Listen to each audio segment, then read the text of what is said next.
Hello again, everybody. It's me, Marcus, and I review stuff. Today, I'm reviewing the song I Won't Share You by the Smiths. This is your weekly Smiths song, Smiths fans.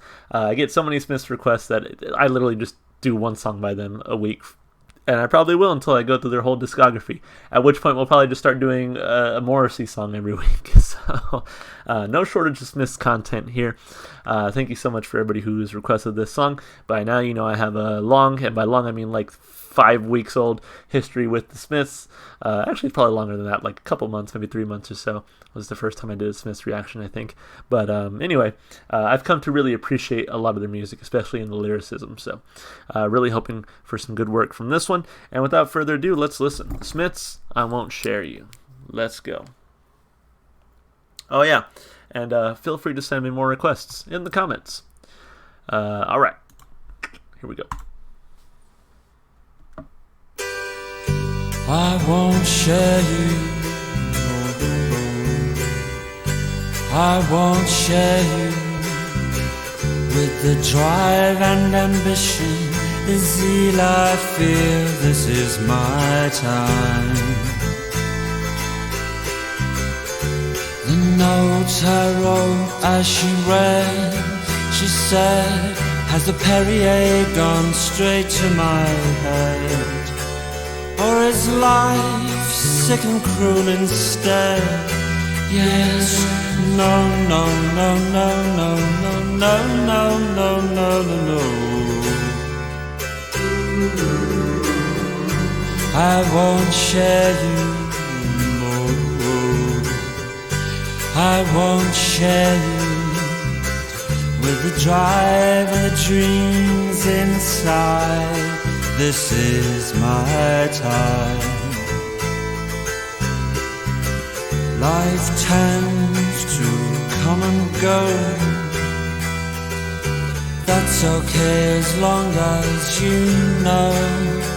Life tends to come and go as long as you know. No, no, no, no, no, no, no, no, no.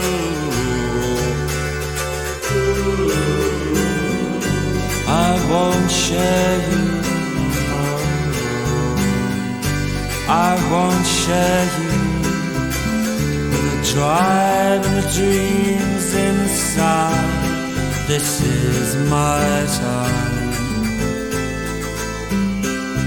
I want the freedom and I want the guile. I want the freedom and the guile. Oh, life tends to come and go as long as you know, no, no, no, no, no, no, no, no.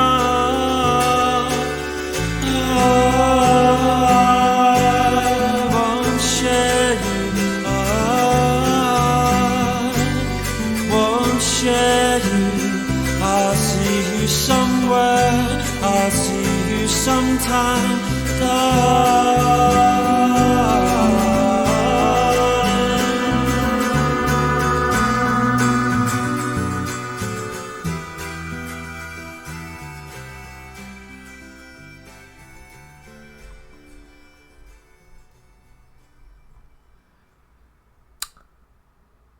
Wow, I liked that a whole lot. That's a little different than I think anything I've heard from this band so far, but very lovely.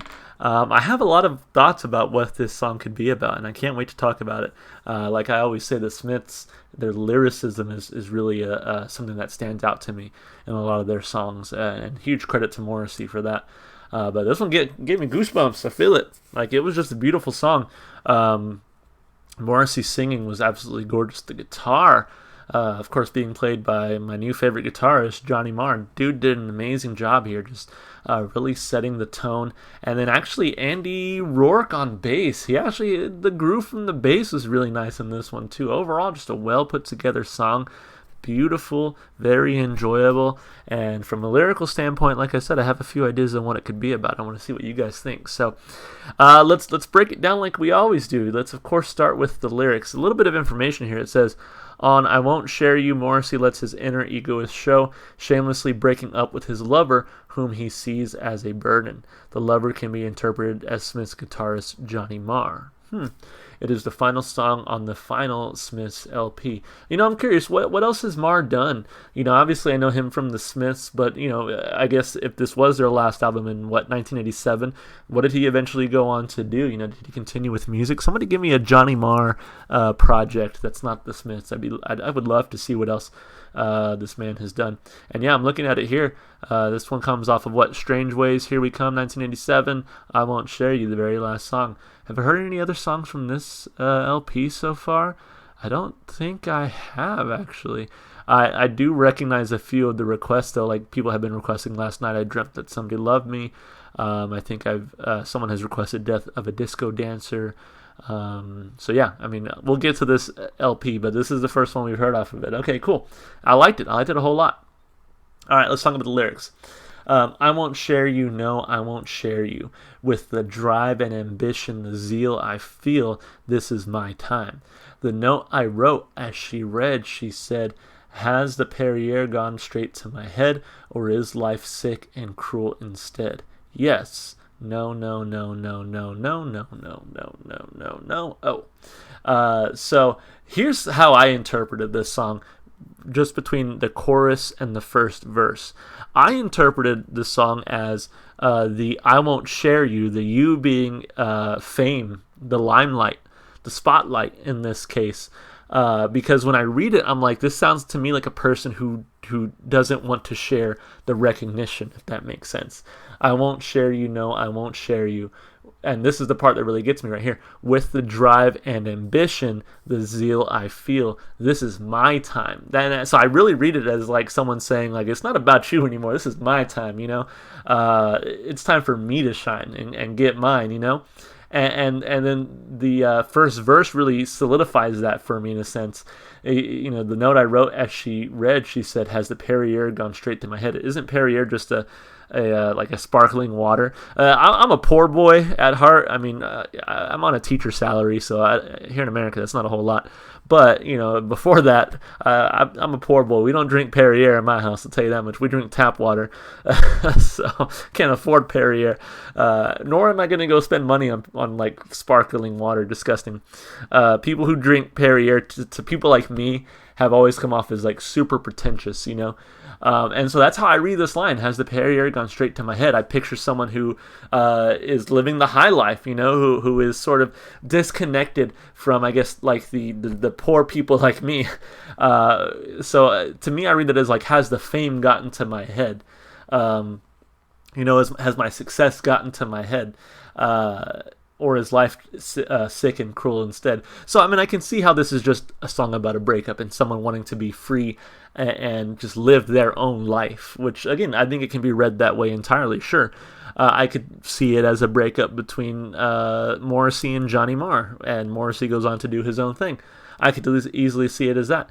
But I can also sort of see my interpretation of just, it's about, these two artists, perhaps, maybe between Marr and Morrissey, and maybe even Andy Rourke, saying like, you guys, yeah, you're the band or whatever, but it's my time to be in the spotlight, I don't know if Morrissey is that egotistical, I don't know a whole lot about Morrissey other than the few parts of his Wikipedia page that I've read, but somebody tell me, is my interpretation maybe on point, on brand, or am I just pulling stuff out of my ass right now? So let me know. Anyway. I won't share you, no, I won't share you. With the drive and the dreams inside, this is my time. Life tends to come and go, that's okay. As long as you know, life tends to come and go as long as you know, no, no, no, no. Oh, I won't share you, no, I won't share you. With the drive and the dreams inside, this is my time. I want the freedom and I want the guile. I want the freedom and I want the guile. Oh, life tends to come and go as long as you know. And again, this really lends itself to that interpretation that it's just about a breakup. You know, they're feeling tied down from this relationship. They want their freedom. I could also see this again as being an artistic standpoint. You know, I want the freedom not to have a Johnny Marr guitar section and an Andy Rourke bass section. I want the freedom to make music that is not the Smiths, you know. And so I still read it both ways. I won't share you. No, I won't share you. I'll see you somewhere. I'll see you sometime, darling. And again, very much ends in sort of this breakup idea. Like, you know, I'm breaking up with you. I'll see you when I see you, basically. You know, and again, that can apply to a lover. That can apply to the band, to whatever, you know. So I think there are multiple ways to read this song. You know, I think it reads as a standard breakup song. But if you have any sort of history on it, or if you really look at it from a certain angle, I feel like it could mean a lot of different things. So with every Smith song, and this is not me just fanboying, trust me. With every Smith song, I give him 2 big thumbs up lyrically. I love the way that Morrissey writes, which leads me to believe that I will like his solo work just as much. Which I've only heard one song from his solo work so far, and it was good. It held up. But yeah, 2 thumbs up lyrically. Really enjoyed it. From an instrumental standpoint, I really loved Johnny Marr on the guitar. Like I said, he's my new favorite guitarist. Like I never. I called him underrated in a past video, and someone said like, "Oh, he's not underrated here in the UK." Trust me.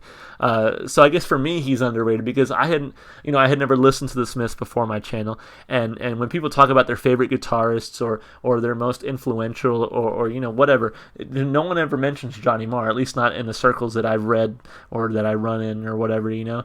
And so to really hear what he can do on guitar has been astounding. I mean, and again, it's not like, you know, you're not getting like a Metallica Master of Puppets type solo or anything from him, but what you are getting is just you know, beautiful pieces, things that really tie their songs together, you know, mood setting guitar tones. He does a fantastic job. So excellent work from him. Andy Rourke on the bass, nice groove to the song, really kept the rhythm going. And of course Morrissey, you know, I've really become accustomed to his singing style. I always say I didn't like it at first, but it's grown on me, and I really enjoy the way Morrissey sings and approaches his song. You know, I recently compared him to the singer from MGMT in the sense that they both, regardless of what they're singing, regardless of how maybe upbeat, up-tempo the music around them is, they just bring this sort of haunting darkness to every song that they approach. So I love that about those artists. So instrumentally, vocally, 2 thumbs up. Really enjoyed it. As far as replay value goes, you know, there was a time, you know, since I've been doing a Smiths review basically every week, where I'm like, okay, you know, these songs are kind of starting to run together and sound the same. For me, this song really stood out. You know, it was really different from other things that I've heard from them, and to me, that's a huge asset. To me, I want this song on my playlist. It's beautiful as just like a breakup song or whatever, but it's even better, I think, just from an instrumental standpoint, and being a little bit different, you know, giving you a different side of the Smiths. So loved it. Really enjoyed what I heard here. 2 thumbs up all around. Thank you so much for whoever requested this one. It was probably multiple people, if we're being honest. But as always, if you would like to request something, please leave it in the comments. I'll be sure to get to it. If you enjoyed the music as much as I did, definitely go support the artist. Go listen to their music wherever you can. One place you can definitely find some Smiths is going to be in my Spotify playlist. Has every single song I've heard so far on my channel. It's in the description below. If you would like to support me, all the normal stuff you do on YouTube, you know, like and subscribe and comment. All right, that's it for me. Hope you guys are staying safe and healthy, and I hope to see you in the next video. Bye for now.